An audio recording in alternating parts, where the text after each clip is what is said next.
You know, to be honest, this almost feels like cheating. We're talking about Darkseid today, and you probably know what I'm about to say. I know it, you know it, it's not a secret to anyone, it's the fucking hands. Everyone thinks this looks stupid, but not everyone might know exactly why, and that's what I'll be breaking down today. So, the first thing about having your hands glued to your back is how it leads the eye.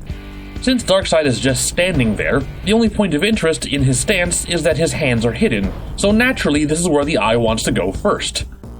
There are a few other characters in fighting games that conceal their hands that I can think of. Yamazaki from Fatal Fury and King of Fighters keeps one hand in his pocket at all times. He uses his other arm for general-purpose beatdowns, but his concealed hand is particularly for unique special moves, so when both hands come out, you know you're in trouble.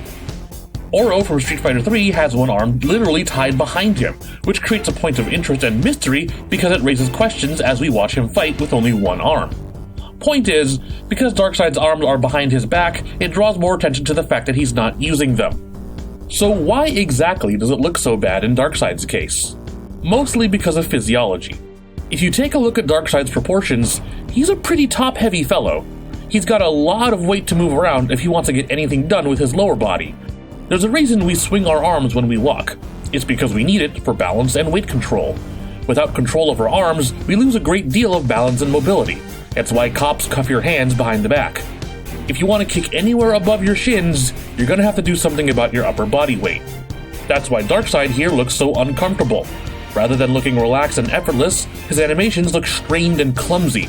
You're either exerting physical effort or you're not, and if you are, then get those hands moving. Now, the easiest thing to say would be, if the hands look so bad, then just take them off his back, and normally I would be inclined to agree. However, it's worth going over why an animator might want to give him this stance in the first place. An animator isn't responsible just for making characters move, they're also responsible for expressing personality through motion. Now, some might argue that DC characters have no personality, and I am not here to argue that. You guys can have that argument somewhere else. What I can say is that this stance is supposed to convey Darkseid's aura of dominance and authority, and not that he can't break those cuffs. There are plenty of stances that convey overwhelming power and confidence, but for a direct comparison, let's take a look at Beerus from Dragon Ball FighterZ. Beerus and Darkseid have quite a lot in common.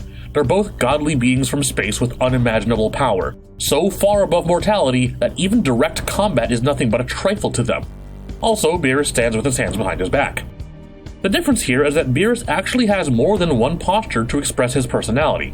It's not just that this battle is far beneath him, but he's observant and curious, bemused by his opponent. He's practically toying with you, really. But when it comes time to do damage, Beerus will put out the physical effort. When he kicks you, he means to hurt you. Darkseid also thinks nothing of his opponent. They're merely insects to him. But when it comes time to flex and show his power, his arms are still behind his back. It's almost counterproductive, in which it actually makes him seem weaker. The key to making the arms behind back pose work is keeping your back straight and maintaining that authoritative posture, which is why Darkseid's jab is fine for the most part. If you plan to kick, don't kick any higher than the shins or the waist.